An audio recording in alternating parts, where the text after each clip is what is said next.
게이밍3는 윈도우 10 싱글 AMD 칩셋 업데이트까지 했을 때 1373점의 CPU 전력 사용은 13.4W로 전력 소모량도 적고 점수도 가장 높았습니다. 멀티 점수도 윈도우 10 멀티에서 공홈 드라이버를 사용했을 때 1202점이 나왔고요. CPU 전력 소모량은 72W 정도 나왔습니다. 조금 높긴 했는데 그래도 큰 차이는 없고요. CPU 성능을 원하신다면 윈도우 10을 설치하시는 게 좋습니다. 파이어스트라이크 그래픽 점수를 보면은 여기서는 윈도우 11 최신 그래픽의 극한 성능, 바이오스 업 상태에서 그래픽 점수가 가장 높은 2617점이 나왔고요. CPU 점수도 21197점으로 가장 높게 나왔습니다. 그래픽 성능을 원하시면은 윈도우 11로 세팅하는 게 좋고요. 저도 지금부터 윈도우 11로 세팅하는 방법을 소개해 드리도록 하겠습니다. 윈도우 10으로 설치하시고 싶으면 구글 링으로 윈10 다운로드 검색하고 들어가서 진행하시면 되고요. 윈11 다운로드를 진행하는 법을 보여드리도록 하겠습니다. 그 다음에 레노버 드라이버라고 검색을 해서 드라이버를 받으셔야 되고요. 첫 번째 클릭합니다. PC에 PC 서포트 보기 누르고요. 게이밍3가 15ACH이기 때문에 이렇게 검색을 하시면 나오고요. 첫 번째 걸 아이디어 패드 게이밍3 15ACH6 요걸 클릭하세요. 그리고 드라이버 및 소프트웨어를 클릭하시고요. 수동 업데이트를 누르고요. 싱크 벤티지 기술을 들어가시고요. 이렇게 화살표 아래로 내려서 요거는 문서 항목에서 다운로드 받으실 필요는 없고 레노버 시스템 업데이트 요거를 클릭하시는데 여기서 레노버 시스템 업데이트라고 복사해서 마우스 우측 버튼 누르고 다른 이름으로 링크 저장을 누르시고요. 그 다음에 레노버 시스템 업데이트라고 파일 이름을 하고 저장을 누르세요. 그리고 다시 수동 드라이버 목록으로 들어가서 네트워킹 무선 랜 들어가시고요. 들어가면 랜 드라이버가 리얼텍하고 인텔 랜이 있는데요. 요거 최신 것만 하나씩 좀 받도록 할게요. 누르시고 여기서 마우스 우측 버튼 누르고 다른 링크 저장할 건데 먼저 요거 좀 복사할게요. 여기까지만 하고 다른 이름으로 링크 저장하고 저장 누릅니다. 그리고 그 다음에 인텔 랜 드라이버 여기도 체크하시고요. 복사한 다음에 마우스 우측 다른 이름으로 링크 저장하고 저장을 합니다. 그리고 다시 앞으로 가서요. 그 다음에 유선랜 드라이버를 다운로드 받을게요. 여기서도 두 가지가 있는데 저는 윈도우 11로 진행을 할 거기 때문에 이걸로 할 거고요. 랜 드라이버 윈도우 11 이렇게 복사하고 마우스 우측 버튼 다른 이름으로 링크 저장하시면 됩니다. 그리고 다시 앞으로 가고요. 그 다음에 마우스 및 키보드 눌러서 이건 기능키 사용할 수 있게 해주는 건데 이것도 윈도우 10, 11 버전 이렇게 따로 나눠져 있네요. 일단 저는 11 버전으로 받을게요. 그 다음에 커서 스피드 드라이버도 있고요. 이렇게 하고 마우스 우측 버튼 다른 이유로 링크 저장 그리고 커서 스피드도 이렇게 복사하고요. 마우스 우측 버튼 다른 이유로 링크 저장 그냥 저장하면 이렇게 알 수 없는 파일로 저장이 돼요. 그래서 이렇게 합니다. 모니터 및 비디오 그래픽 드라이버인데요. 요거는 최신 그래픽 드라이버가 훨씬 더 여기에 맞아요. 그렇기 때문에 이거를 설치를 안 하도록 할게요. 최신 드라이버를 다운로드 받아서 설치하는 걸로 진행하겠습니다. 블루투스 및 모뎀 들어가서요. 블루투스 드라이버가 윈도우 11, 10 버전 있네요. 그래서 11 걸로 받아볼게요. 저장하고요. 또 인텔 블루투스 드라이버도 있는데 이것도 받을게요. 이게 모듈이 혼합돼 가지고 장착이 되다 보니까 이 두 가지를 다 넣는 것 같아요. 그래서 어떤 모듈이 들어가 있는지를 모르기 때문에 일단은 다 설치하고 어차피 지원되지 않는 드라이버는 설치가 안 되거든요. 설치되더라도 작동을 안 하니까요. 나중에 드라이버 정리기 돌리는 것도 보여드리겠습니다. 그리고 소프트웨어 및 유틸리티를 들어가면 스마트 디스플레이는 제가 사용해봤는데 쓸모가 없어가지고 이거는 넘어가고요. 시스템 업데이트도 벤티지를 설치하면 되기 때문에 이것도 넘어가고요. 레노버 리전 아레나 이것도 설치를 안 할게요. 이것도 저는 이제 쓰임새를 잘 모르겠더라고요. 등록을 해서 이제 게임이나 이런 거 뭐 MS 스토어처럼 이용을 하는 어플리케이션이었던 것 같은데 아직 제가 이쪽에 뭐 MS 스토어처럼 뭘 사고 구매하고 뭐 그런 부분들이 익숙치가 않더라고요. 뭐 그런 게 있더라고 보시면 될 것 같아요. 그다음 레노버 벤티지 게이밍 기능 드라이버인데 이건 아마 네트워크 향상이나 그런 기능들을 켜주는 것 같아요. 이것도 저장하겠습니다. 두 가지가 있네요. 또 윈도우 11하고 10하고 윈도우 11로 받겠습니다. 그 다음에 오디오 들어가도 여기서 윈도우 11로 받을게요. 전원 관리 들어가서 윈도우 11로 받을게요. 지난번에 윈도우 이렇게 10하고 11로 나눠져 있지 않았는데 그새 좀 바뀌어가지고 좀 당황스럽긴 하네요. 그 다음에 칩셋이 있는데 요거 아까 보여드린 것처럼 공홈의 드라이버를 사용했을 때 점수가 이렇게 똑같아요. 근데 전력 소모량이 더 높았죠. 그래서 AMD 공홈에서, 이거는 이제 제조사 공홈이고 AMD CPU 제조사 공홈에서 칩셋을 업데이트했을 때는 전력 소모량이 좀 더 적었으니까 그걸로 설치할 거긴 한데, 그래도 이건 설치를 해야 돼요. 제조사에서 제공하는 장치에 대한 드라이버 제어 부분이 있기 때문에 이건 설치를 하셔야 됩니다. 내리고 저장합니다. 요거는 일단 받지 않겠습니다. 그 다음에 AMD 칩셋 드라이버는 윈도우 11로 돼 있고, 요것도 또 칩셋 드라이버, 이거 윈도우 10 버전인 것 같고요. 그 다음에 아까도 있던 커서 스피드 드라이버가 여기도 있네요. 그 다음에 또 PPKG가 있는데 요건 받지 않을게요. 칩셋은 요거 하나만 받고 넘어가겠습니다. 기존과 또 그새 좀 달라져가지고 당황스럽긴 하네요. 카메라 드라이버 윈도우 11로 받을게요. 그 다음에 아드레날린 드라이버라고 검색을 하시고요. 이 안에 들어가서 이 제품이 5600H잖아요. 근데 요거 검색하기 전에 여기 칩셋을 누르시고요. 랩탑 칩셋, AMD 라이즌 모바일 칩셋 전송을 한번 누르면 칩셋을 다운로드 받을 수가 있어요. 그래서 여기서 AMD 칩셋 드라이버 있는데 요거 그대로 다운로드 하시면 돼요. 그럼 이렇게 저장이 되고요. 그 다음에 앞으로 가기 해서 여기서 5600H라고 검색을 하면 이렇게 딱 나와요. 요거 한번 클릭하고 엔터 한번 쳐줍니다. 그러면 이번에는 AMD 아드레날린 내장 그래픽 드라이버로 넘어옵니다. 이 상태에서 요거 다운로드 누를게요. 네, 그럼 546MB 정도 되고 용량이 좀 크죠? 그리고 엔비디아 드라이버라고 검색을 하시고 첫 번째 들어가신 다음에요. 지포스의 RTX 30 시리즈 노트북으로 하시고, 이 제품은 3060이기 때문에 3060을 선택하고 윈도우 11로 할게요. 그 다음에 게임 리드 드라이버 해도 돼요. 그 다음에 검색, 그 다음에 다운로드, 동의 및 다운로드. 그러면 이제 813MB 정도가 다운로드가 될 거예요. 이제 다운로드 받은 모든 드라이버가 이 정도 되고요. 용량은 보시면 1.49GB 16개 항목이고, 윈도우 10 설치 USB 안에 남는 공간이 있으면 이걸 넣으셔도 되는데, 이동하실 때 속도가 좀 느릴 수도 있기 때문에 외장 SSD를 갖고 계시면 거기다 옮겼다가 하시는 것도 좋아요. 저는 그렇게 진행을 할 거고요. 윈도우 설치 진행을 해보겠습니다. 윈도우 11 설치 USB로 윈도우 설치 화면이 나왔고요. 다음 누릅니다. 제품키 없음 선택하고요. 윈도우 11 홈으로 진행할게요. 체크하고 다음 사용자 지정 설치하고요. 먼저 초기 상태를 좀 바꿔놓을게요. 초기 SSD는 256기가인데요. 238.5기가 지금 사용 가능하게 남아져 있고, 나머지는 제가 외장 SSD를 꽂아놓은 겁니다. 여기다가 설치를 할 건데, 이거를 백업용 D 드라이브를 생성을 하면서 만들어 놓을게요. 보통 이제 사용하기 나름이긴 한데 C 드라이브는 80기가 정도만 잡을게요. 새로 만들기 누르고 8만을 넣고 적용을 누르면, 확인을 누르면 약 78기가 정도의 C 드라이브가 만들어지고요. 그 다음에 여기는 새로 만들기 누르고 적용을 누르면 D 드라이브가 만들어집니다. 그리고 포맷을 하셔야 되고요. 이 위쪽도 포맷을 한번 좀 할게요. 그 다음에 이 첫 번째 3번을 다음 누르고요. 선택한 상태로 지역 선택 화면에서 얘를 누르고요. 또 얘를 누르고요. 건너뛰기 누르고요. 네트워크 연결 이런 식으로 나오는데요. Shift F10 키를 누르거나 또는 Shift 펑션 F10을 누르시면 이렇게 커맨드 창이 하나가 떠요. 이 상태에서 OOBE 그 다음에 원 표시 하나 넣어주고요. by pass nro라고 하고 엔터를 한번 칩니다. 그럼 재부팅이 될 거예요. 다시 지역 선택을 하시고요. 얘 누르고요. 건너뛰기 누르고요. 그러면 여기 인터넷에 연결되어 있지 않으면 선택할 수가 있어요. 누르고요.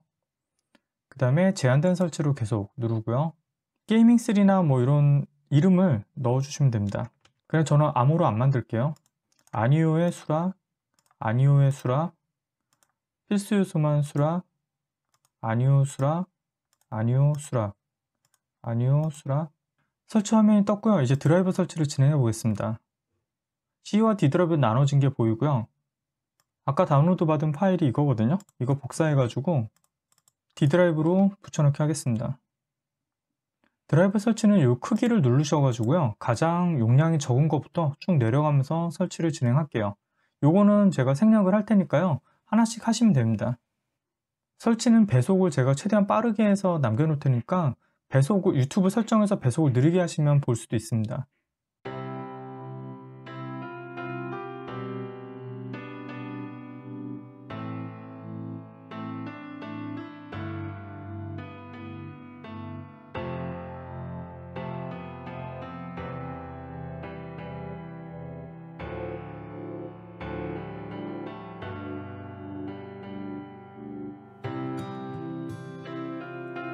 요거 레노버 시스템 업데이트는 설치 안 할게요. 이게 다운로드 거 보니까 레노버 벤티지 쪽이 아니네요.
밝기가 좀 어두워진 상태라서요. 밝기를 좀 올리겠습니다. 그리고 다음 엔비디아 그래픽 드라이버를 설치할게요.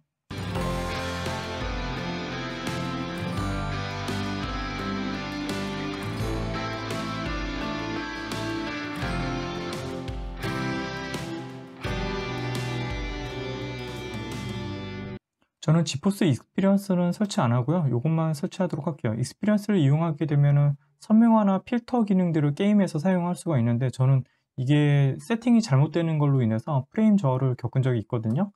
그래서 이걸 잘 아시는 분들은 그냥 설치하시면 되는데 저는 그냥 기본으로만 하겠습니다. 그다음에 마우스 우측 버튼 누르고 작업 표시 설정을 들어간 다음에요. 위젯이나 작업 보기, 검색은 놔두시고 뭐 채팅 이런 건 끄시고요. 작업 표시를 맞추면 저는 왼쪽으로 해놓겠습니다. 왼쪽으로 이렇게 할 거고요.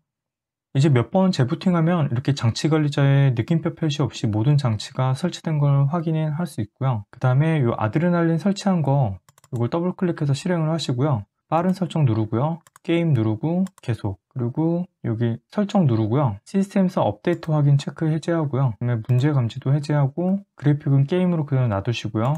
디스플레이 들어가서 이 베리 브라이트 기능을 끄세요. 이게 켜져 있으면 조도 센서 값을 읽어드려가지고 화면 밝기가 고정이 되는 현상이 생겨요. 그래서 화면이 밝아야 되는데 어두워지는 현상이 생기니까 꼭 끄시고요. 프리싱크 기술은 이게 모니터가 지원을 하면은 자동으로 활성화가 되기 때문에 이대로 놔두시고요. 네, 사용자 지정 색상을 이거 활성화 시키시면 색온도 조정이 가능해요. 그래서 색온도를 이렇게 하면 누렇게 변하고요. 이렇게 하면 파랗게 변합니다. 원하는 색상으로 하시면 되고 기본값은 한 6500쯤 되고요. 만약에 좀 새하얀 색상을 원하신다 그러면 한 8000 정도로 올리시면 돼요. 이건 취향에 맞게 하시고, 대신에 이렇게 색을 올리게 되면 좀 화면이 어두워집니다. 그럴 때 이 밝기를 약간 올려주셔도 되고요. 저는 따뜻한 색감을 좀 요즘엔 좋아해서 6500에다가 밝기 한 10 정도? 이렇게 하면은 얘가 300니트 액정인데 조금 더 높은 밝기를 보여줘요. 네, 이렇게 좀 밝아졌죠? 아까하고 한번 비교를 해볼게요. 6500에 그대로 밝기만 0으로 했을 때 네, 화면 밝기 차이가 좀 나죠? 밝기를 너무 올리면 좀 뿌얘져요. 그래서 10 정도? 이렇게 하시면 됩니다. 그리고 성능 말고 환경 설정 들어가셨어요. 웹브라우저는 요거거든요. 요거는 그냥 놔두셔도 되고 시스템 트레이 메뉴 요거 놔두셔야지 이렇게 여기 뜨게 됩니다. 그래서 언제든지 들어가실 수 있고, 광고 제거하고요. 알림 메시지 제거하고 애니메이션 및 효과를 또 제거합니다. 그럼 아드레날린 설정 끝났고요. 이제 인터넷을 연결할게요. 인터넷이 연결됐으면 아래쪽에 마이크로소프트 스토어를 들어가시고요. 그래서 벤티지라고 검색을 하시면 레노버 벤티지가 검색이 돼요. 이거 클릭하시고요. 다운로드 누르시고요. 설치가 됐고 열기 누를게요. 그 다음에 레노버 벤티지 서비스 설치 허용 확인을 누르시게 되면 서버하고 통신을 해서 이 장치에 맞는 벤티지 세팅 값을 불러오게 됩니다. 벤티지 세팅이 끝났고요. 그 다음에 레노버 벤티지 도구모음 사용에는 권장으로 놔두시고, 내 PC를 시작할 때 벤티지 실행도 놔두시고요. 요건 체크 해제하시고요. 그 다음에 쭉 내려서 요건 체크하셔야 돼요. 동의합니다에 체크하고 종료 누르시면 되는데요. 이렇게 좀 나옵니다. 게이밍3도 리전과 동일한 벤티지를 사용하기 때문에 이렇게 리전이라고 나와고요. 그 다음에 열 모드는 저소음으로 나와 있는데 이걸 누르셔서 뭐 퍼포먼스 모드에서 GPU 오버클럭 사용, 고급 체크, 계속, 기본 세팅 오버클럭이 이렇게 돼 있거든요. 이걸 그대로 놔두시면은 오버클럭으로 기본적으로 GPU와 VRAM을 조금씩 오버를 하게 된 세팅을 사용하게 됩니다. 그리고 키보드에서 펑션 키와 Q 키를 이용해서 열 모드나 이런 거로 변경하실 수 있어요. 일단 성능 모드로 한번 켜놓을게요. 네트워크 향상 기능은 사용하려면 또 무언가 설치를 해야 되네요. 설치를 하고 사용하셔도 되긴 하는데 이 네트워크 향상 기능을 켜게 되면은 특정 게임의 네트워크를 가장 최고 성능으로 사용할 수 있게 도와줘요. 대신에 이걸 사용하면 평상시에 다른 인터넷에서 끊김 현상 등이 생기거나 버벅이는 현상이 생긴다고 하니까요. 이건 취향에 맞게 사용하시면 되고요. 자동 닫기 기능은 내가 어떤 게임을 실행을 할 때 자동으로 어떤 프로세스를 종료를 시킬 건지를 지정할 수 있는 거예요. 저는 이거는 다 사용하지 않고 있고요. 그다음에 오버드라이브도 사용하시게 되면 이거 같은 경우는 주사율을 높인다고 하더라고요. 이 기능을 사용했을 때 FPS 게임에서 좀 더 빠른 모니터 응답 속도를 얻을 수도 있긴 하고요. 근데 이것도 장단점이 있다고 하니까 사용을 해보시면 될 것 같습니다. 터치패드를 잠그는 기능 등이 있고 급속 충전을 사용하고 싶으면 이걸 체크를 하면 급속 충전이 되고요. 와이파이 보안 기능은 그냥 켜놓으셔도 상관없으시고요. 그 다음에 시스템 업데이트를 들어가시면 업데이트 검색을 통해 가지고 추가적인 업데이트를 진행할 수 있습니다. 이건 하셔도 되고요. 아마 바이오스나 그런 것들도 나오게 될 거예요. 하지만 바이오스 업데이트는 좀 주의를 하셔야 되기 때문에 바이오스 업데이트를 하게 되면 한 10분 정도 걸린다 생각하고 전원 연결된 상태로 절대 건드리시면 안 되거든요. 중간에 멈춰지면은 서비스 센터 가가지고 다시 초기화를 하셔야 돼요. 좀 불편해지시니까 바이오스 업데이트는 좀 신중하게 하셔야 됩니다. 그리고 이 전원 같은 경우 들어가 보면 쭉 내려보면 신속 충전에 체크를 하면 빠르게 충전이 돼요. 좀 더 높은 와트수로 충전이 되고요. 보존 모드를 사용하시면 55에서 60%까지만 충전이 되게 사용하는 겁니다. 그 이상 충전이 되지 않아서 배터리를 완충되는 걸로 인해서 배터리가 열화되는 거나 수명 저하를 좀 막는 건데요. 근데 사실 배터리 완충보다 더 안 좋은 게 방전이에요. 20% 이하 방전일 때 배터리 수명이 급격하게 깎이거든요. 방전을 좀 조심하셔야 됩니다. 그래서 저는 보존 모드로 이렇게 사용하시는 거는 이건 취향에 따라서 하세요. 그리고 이거 벤티지 도구 모음을 이 아래쪽에 눌렀을 때 이렇게 나오는 거 있죠? 이거 나오게 하는 거 키는 거 같고요. 그리고 오디오 눌러보면 이렇게 돼 있고요. 디스플레이 및 카메라도 있고요. 입력 및 액세서리에서 펑션 키, 그러니까 특수 기능 키를 사용할지 스피커 볼륨 조절이라든가 밝기 조절, 아니면 이제 F1부터 F12까지 기능을 쓸 건지를 선택하는 거고요. 요거는 반대로 좌우로 바꿔서 사용할 때 펑션 키를 눌러도 됩니다. 벤티지 세팅은 이렇게 간단하게 됐고요. 그 다음에 최적화 한번 진행을 할게요. 먼저 검색에다가 ms config 검색을 하고요. 그럼 시스템 구성이 나와요. 시스템 구성 들어가서 서비스에 모든 마이크로소프트 서비스 숨기기를 체크를 하셔야 돼요. 이게 만약에 켜져 있는 상태로 작업을 하셔서 ms 시스템 소프트웨어를 꺼버리게 되면 부팅이 안 될 수 있거든요. 반드시 이걸 체크를 해서 MS 소프트웨어 것만 보는 걸로 해야 돼요. 그러면 이렇게 제조업체별로 해보면 이렇게 많은 것들이 있어요. 근데 저는 기본적으로 성능 극대화를 위해 가지고 대부분 다 꺼요. 벤티지 빼고 다 끕니다. 보통 이 레노버 펑션 키 하고요. 여기서 레노버가 시스템 인터페이스 파운데이션 요거 3개 빼고 이런 거는 제가 다 끄고 사용하는데 이렇게 되면은 좀 불편한 점도 있을 수도 있어요. 요거 같은 경우는 엔비디아 디스플레이가 오른쪽 버튼 누르면 여기에 추가로 뜨는 거거든요. 디스플레이 값에 지금은 아직 안 뜨는데 좀 있으면 뜰 거예요. 그리고 리얼텍 오디오나 이런 거 블루투스 디바이스 이거 끄더라도 블루투스 이용하는 거나 사운드 이용하는데 전혀 지장은 없어요. 이것도 사운드 서비스인데 그리고 이것도 AMD 크래시 디펜더 서비스인데 이것도 끄더라도 디펜더나 그런 거 이용하는데 전혀 없고요. 그 다음에 이것도 사용하는데 지장이 전혀 없거든요. 그래서 이 3개만 켜놓고 사용하셔도 됩니다. 일단 다시 시작하지 않을게요. 그 다음에 검색을 해서 고급 시스템 하면은 이렇게 나와요. 또 고급 시스템 설정 보기를 들어가셔서 설정을 누르고 시각 효과에서 최적 성능으로 하고 화면 글꼴 가장자리 다듬기만 하시면 좀 더 창이 빠릿빠릿하게 뜹니다. 그리고 여기서 하드웨어 들어가셔서 장치 설치 설정에서 이걸 아니오로 체크하고 저장을 하시면은 이게 윈도우가 완벽하게 업데이트를 해주진 않거든요. 드라이버들을 변조를 시키기도 해요. 거예요. 드라이버 변조를 조금 막기 위해서이고요. 사용하시다 보면은 윈도우로 인해 가지고 에러가 생기는 일들이 좀 있습니다. 그럴 때 윈도우 업데이트를 하나하나 최신 업데이트를 제거해 나가면서 사용하셔야 되고, 윈도우 11 같은 경우도 키보드 먹통이나 버벅임 뭐 그런 현상도 있고 앱 연동 지연 그런 일도 생기는데, 그 윈도우 최신 업데이트를 제거했을 때 해결이 되는 경우도 상당히 많습니다. 안정성을 따지면 윈도우 10이 아직은 좋긴 한데, 그래도 빠릿빠릿한 거 원하시면 윈도우 11도 괜찮습니다. 그 다음에 설정 들어가셔서요, 여기서 시스템에서 알림에 들어가서 이거 알림 끄고요, 블루투스 및 장치 들어가서 마우스 누르고, 마우스 포인터 속도는 저는 일단 최대로 해놓을게요. 좀 빠른 걸 좀 좋아해서. 그리고 마우스 한 번에 휠 할 때 넘기는 거 뭐 이 정도 대충 하시면 될 것 같습니다. 그리고 밑에 내려서 자동 실행이 있는데요, 요거 자동 실행은 끄시고요. 이게 플러그 앤 플레이인데 연결이 되는 장치를 바로 안에 있는 걸 실행을 하는 거예요. 아무 작업 안 함으로 하시는 게 좋습니다. 이동식 드라이브나 메모리 카드가 연결됐을 때 그 안에 만약 USB 장치 안에 바이러스가 들어가 있으면 바로 실행이 되거든요. 아무 작업 안 함으로 하시는 게 보안에도 좀 좋습니다. 이 USB 들어갔을 때도 연결 알림 이런 거 끄셔도 전혀 지장 없어요. 그 다음에 앱을 들어가서 설치된 앱에 들어가서 뭐 이런 거 필요 안 쓰시는 앱들은 다 제거를 하세요. 이것도 백그라운드 상주에서 자원을 좀 사용을 하니까요. 필요 없는 것들은 제거를 하세요. 원드라이브도 사용 안 하면 제거하시고요. 이런 거는 체험판이거든요. 오피스는 이런 거는 제거하시고 나중에 필요하실 때 정품 까시는 게 낫습니다. 그 다음에 오프라인 지도가 있는데요. 요거 오프라인 지도는 따로 연결된 건 없네요. 그 다음에 오프라인 지도, 그 다음에 웹사이트용 앱을 들어가면 또 지도 참조가 돼 있어요. 요거 체크 해제하시고요. 개인정보 및 보안에서 이제 할 게 많은데요. 항상 매번 하는 거지만 동일해요. 이런 거 다 체크 해제하시고요. 일반 다 이제 보면서 그냥 하나하나 다 끄시면 돼요. 활동 기록을 이 장치에다 저장해서 다른 앱들이 가져갈 수 있거든요. 그걸 막기 위해서 그런 거라서요. 그 다음에 이게 자꾸 그 이전 기록을 저장을 못 해가지고 그게 좀 불편해요. 누를 때마다 다시 또 내려야 돼요. 뭐 카메라는 사용하실 거면 놔두셔도 되는데 이 카메라에 모든 앱들이 액세스가 돼요. 그래서 이런 거 앱들한테 정보를 제공하고 싶지 않으면은 카메라 빼고는 다 끄셔도 돼요.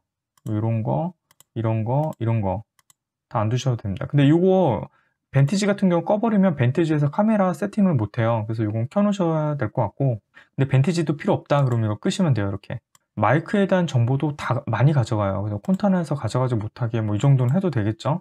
벤티지만 좀 쓰게 한다던가, 벤티지도 싫으면 끄시면 되고요. 음성 활성화는 켜놓으셔야 되고요. 알림은 끄도록 하겠습니다. 계정 정보에 대해서 앱들이 접근하는 것도 막아도 돼요. 전혀 쓸모없거든요. 연락처, 내 연락처를 왜 가져왔냐는 거죠. 여기 앱이 점점 깔려요. 사용하시다 보면은 그 앱들이 저의 동의 절차 그런 거 없이 무조건 다 가져갑니다. 이런 거 좋지 않거든요. 일정에 대한 정보도 빼고, 전화 통화, 전화를 쓰진 않지만 이런 정보 가져갈 수 있다는 것도 있고요. 통화 기록도 가져갈 수 있고요. 메일 정보도 가져가는 거고요. 이런 거 다 막아야 돼요. 메시지에 대한 작업도 못하게 하고요. 라디오 했고요. 앱 진단 정보도 못 가져가게 하고요. 문서에 대한 접근도 못하게 할게요. 다운로드 폴더에 대한 정보도 못 가져가게 할게요. 음악 라이브러리에 대한 접근도 끄도록 하겠습니다. 필요하신 분들은 키셔도 돼요. 근데 대신에 앱들한테 일일이 하나씩 허용을 하시는 게 좋아요. 기본적인 세팅은 끝났고요. 이렇게 이제 최대 성능을 내는 이런 세팅들이 있어요. 여기 있는데, 요거는 제가 우측 상단에다가 동영상 링크를 걸 거예요. 그거 보고 따라 하시면 돼요. CPU에 대해서 이제 클럭 제한을 하거나 최고 성능을 내는 부분들이거든요. 그거 보시면은 쉽게 따라 하실 수 있을 거예요. 그리고 여기서도요, 요거는 그냥 최고 성능으로 놔두세요. 배터리 전력 모드 20%에서 켜지는 걸로 하고요. 이게 20%가 돼서 화면이 약간 어두워지면은 바로 충전기에 꽂으세요. 그리고 검색에서 전원, 요거 전원 관리 옵션 편집 누르시고 이렇게 뜰 거예요. 요 세팅 방법을 제가 이 영상 보고 하시면 돼요. 기니까 요거는 다 뺄게요. 이렇게 해서 만드시면 되고, 여기서 이렇게 고급 전원 관리 설정 누르면 기존에 안 나오던 이런 많은 것들이 나와요. 그래서 주파수도 CPU 클럭도 마음대로 조정이 가능해요. 그래픽 전원 설정도 최대로 올릴 수도 있고요. 뭐 이런 것들이 있다는 거 보시고 그대로 따라 하시면 돼요. 추가 영상 보시고 하시고요. 벤티지에서도 열 모드, 성능 모드의 오버클럭 기능까지 켜고요. 그리고 전원 설정에서도 지금 현재 균형 조정인데요. 이걸 최고 성능으로 맞추는 세팅은 다른 거는 다 건드리실 필요 없고요. 이것도 사용 정도 하시고, PCI 익스프레스 이것도 해제하고요. AMD 파워 슬라이더도 향상된 성능이 아니라 최고 성능으로 바꾸시고요. 동적 그래픽도 최대 성능, 그리고 얘도 성능 극대화. 이렇게 하면 이 균형 조정은 가장 최고 성능이 나와요. 이 상태로 하시면 굉장히 좀 시끄러울 수는 있겠죠. 그렇지만 빠르게 인코딩이나 어떤 작업을 빨리 처리해야 될 때는 이렇게 하나 만드시고, 제 영상 따로 보시면 되겠지만 여기서 또 전원 관리 옵션을 만들어서 절정 기능으로 놓고, 그 다음에 뭐 클럭 제한 뭐 3000 정도 이렇게 만드시고 다음 누르고, 그 다음에 만들기 누르고, 그러면 약간 좀 어두워지잖아요. 어두워진 건 다시 키시면 돼요. 하고 설정 변경을 눌러서 다시 고급 전원 관리 옵션을 들어가고요. 하드디스크 끄기 다 끄고요. 그 다음에 다른 건 다 건드리실 필요 없고요. 요거 최대 플러스 주파수 요거 3000, 배터리 사용할 때도 3000, 2000까지도 만들어 놓으시면 배터리 진짜 오래 가거든요. 그래서 2000짜리도 하나 만들어 놓으셔도 괜찮아요. 그리고 요거는 사용 안함, 사용 안함. 그리고 최대 프로세스 상태는 99. 부스터 클럭을 안 쓰기 위해서거든요. 갑자기 급속하게 치솟는 걸 막기 위해서 99%로 제한하시고 적용 누르시면 클럭 제한 3000으로 잡히고, 요거 디스플레이 끄기는 원하시는 대로 하세요. 절전 모드 들어가는 거 싫으시면은 다 이런 거 해당 없음 하시면 됩니다. 그러면 얘는 클럭 제한 3000이에요. 이 상태로 한번 보시면 균형 조정에 놓게 되면요, 보시면 CPU가 아까 4 이상 올라가는 거 보이셨죠? 같이 작업할 때. 근데 클럭 제한 3000을 걸으면 3000 이하로 뚝 떨어집니다. 3000 이상 못 올라가요. 굉장히 조용해지겠죠? 그래서 추가적으로 여기서 전원관리 옵션 만들기 위해서 클럭 제한 2000짜리 하나 만들어 놓으면 CPU가 낮은 전력에서 동작을 하기 때문에, 낮은 클럭, 낮은 전력에서 동작하기 때문에 배터리 소모가 굉장히 적어집니다. 긴박한 상황에서 밖에 혹시나 갖고 나가셨을 때 충전기가 없다 그러면 클럭 제한 2000으로 걸어놓고 작업을 하셔도 괜찮아요. 밝기 거기서 뭐 한 30%라도 낮추고 사용하시면 좀 더 배터리를 오래 사용하겠죠. 제가 테스트를 해보니까 클럭 제한 2000으로 하니까 한 5시간은 가겠더라고요. 밖에서 너무 긴박하다 그러면 50%까지 밝기 줄여버리고 어두운 데서 작업을 하시면 한 6, 7시간은 가지 않을까 싶어요. 일단 간단하게 이렇게 최적화 진행을 하고, 그 다음에 극한 성능과 또 전략하는 부분까지 설명을 드렸고요. 추가 영상 꼭 한번 보시고 도움이 되셨길 바라겠습니다. 다음에 또 볼게요.